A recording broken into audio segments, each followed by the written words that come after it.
જીવનમાં સફળ થવા માટે હું એવું પર્સનલી માનું છું કે લાઈફમાં સક્સેસફુલ થવા માટે 3 વ છોડવા પડે. એ 3 વ કયા છે?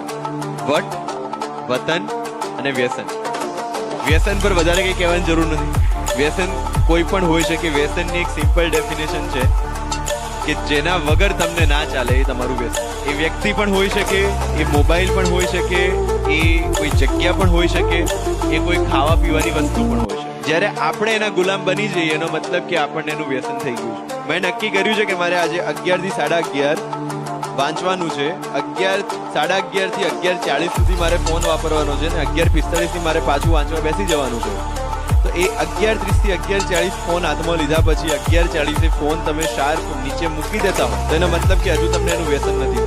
પેલી રીલ્સ જોવામાં 40 ના 45 ના 50 ના ડીજે 12 ક્યારે વાગી જાય એ ખબર જ નથી પડતી. તો એનો મતલબ કે આપણે મોબાઈલના બંધાણી થઈ ગયા છીએ.